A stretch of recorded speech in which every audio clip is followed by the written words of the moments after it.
Rebonsoir, mesdames et messieurs. Vous suivez le résumé hebdomadaire de la BRVM.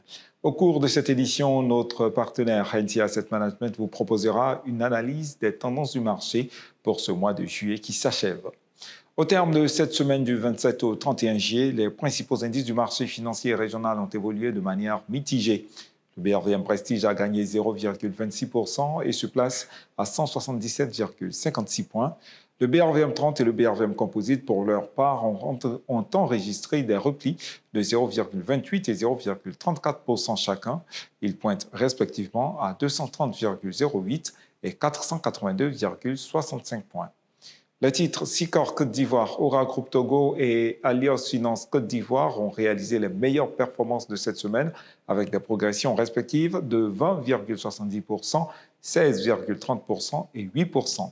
A contrario, ETI Togo en recul de 9,59%, CECAP Côte d'Ivoire en baisse de 7,77% et CETAO Côte d'Ivoire en repli de 7,75% ont enregistré les plus importantes régressions de la semaine.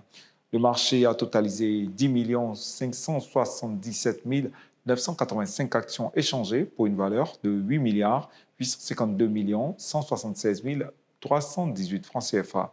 La BRVM clôture cette semaine avec 18 593 354 163 067 francs CFA de capitalisation. Nous accueillons à présent M. Kwame Germain. Il est gérant de fonds à NC Asset Management pour une analyse du marché. Monsieur Kwame, bonsoir et bienvenue à BRVM TV. C'est un plaisir de vous recevoir. Merci. Monsieur Kwame, quelles analyses vous faites de l'évolution du marché des actions de l'UEMOA au cours de ce mois de juillet qui s'achève? Le marché des actions de l'UEMOA a poursuivi sur sa lancée en juillet 2026, confirmant la dynamique haussière historique amorcée les mois précédents. La capitalisation boursière du marché des actions de la BRVM a franchi un nouveau palier, s'établissant à 18 500 milliards au 28 juillet 2026, contre 17 000 milliards le 19 juin dernier, soit une progression additionnelle de près de 1 500 milliards en un peu plus d'un mois. La capitalisation globale du marché actions et obligations réunies atteint désormais environ 31 600 milliards. Cette dynamique reste soutenue par plusieurs facteurs. Une croissance économique régionale toujours robuste dans la continuité des 6,7% de croissance enregistrée par la zone UEMOA en 2025. Une inflation qui demeure modérée, ressortie autour de 0,3% en juin 2026 selon la BCEAO, avec une remontée progressive attendue d'environ plus de 0,9% anticipée en juillet et 1,2% en août, mais toujours largement en dessous du seuil communautaire de 3%. Une politique monétaire toujours accommodante, le comité de politique monétaire de la BCEAO ayant maintenu son taux directeur de 3% à l'issue de sa réunion de juin.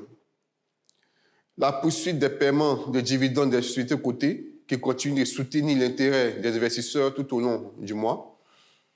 L'indice du BRVM Composite affiche ainsi une progression de plus de 39% depuis le début de l'année, passant de 345 points au 2 janvier 2026 à 482 points le 28 juillet 2026, contre une progression de 28% seulement le mois dernier. Donc le marché a toutefois connu quelques séances de repli en fin de mois, illustrant une consolidation normale après une hausse aussi rapide. Monsieur Kwame, donc, au vu de cette situation sur le marché, quelles sont les perspectives que vous entrevoyez pour les investisseurs? Les perspectives demeurent favorables, même si le rythme de progression s'est légèrement modéré en fin de mois après plusieurs semaines de hausse quasi ininterrompue.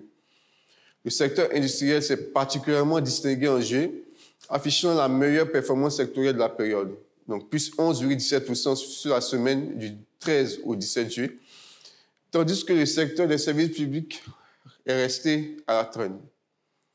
Le titre Uniwax a été l'un des grands animateurs du mois avec un bond de 37,9% lors de la semaine du 13 au 17 juillet. EcoBank, déjà en forte hausse en fin juin, a poursuivi une progression spectaculaire tout au long du mois, illustrant l'appétit persistant des investisseurs pour les valeurs financières panafricaines, mais aussi la volatilité qui peut accompagner ce type de mouvement. Sur le plan des valorisations, le pair moyen du compartiment BRVM Prestige ressort autour de 12,7 contre environ 16,9 pour le compartiment BRVM principal, des niveaux en hausse par rapport à juin qui traduisent le rythme d'appréciation des cours. Le rendement moyen du marché reste néanmoins attractif dans une fourchette de 6 à 7%, porté par la régularité des distributions de dividendes. D'accord. Et pour saisir cette perspective, quelles sont pour vous les recommandations que vous ferez aux investisseurs? Je recommande aux investisseurs de, dans un premier temps, rester exposés aux actions tout en étant plus sélectifs qu'en début d'année, compte tenu de la hausse déjà réalisée sur plusieurs titres. Diversifier leur portefeuille avec des OPC bien performants et bien gérés. Privilégier des titres avec de bons fondamentaux, une politique de dividendes stable, une liquidité suffisante, plutôt que de poursuivre des valeurs déjà fortement valorisées. Rester attentif à la volatilité accrue observée sur certains titres. Rester attentif sur la volatilité accrue observée sur certains titres très spéculatifs et éviter d'y concentrer excessivement leur position. Suivre de près les publications semestrielles à venir pour ajuster leur position sur la base des fondamentaux. Monsieur Kwame, quelles sont vos prévisions pour la semaine à venir, les mois à venir, de comment les investisseurs doivent pouvoir saisir des opportunités ou se comporter sur le marché? Nous anticipons une poursuite de la tendance haussière de fond en août 2026, mais avec une volatilité plus marquée à mesure que les résultats semestriels des sociétés cotées seront publiés et donneront lieu à des arbitrages. Des distributions de dividendes qui se sont poursuivies tout au long du mois de juillet continueront à soutenir l'intérêt des investisseurs dans les semaines prochaines. Par ailleurs, les émissions obligataires des États membres de l'UEMOA se sont nettement intensifiées en juillet 2026 avec des levées de fonds pour un total avoisinant les 375 milliards de francs CFA sur le mois, contre environ 115 milliards en juin. Cette accélération des besoins de financement des États pourrait exercer une pression supplémentaire, mais temporaire sur la liquidité du marché secondaire sans remettre en cause l'attractivité du compartiment des actions.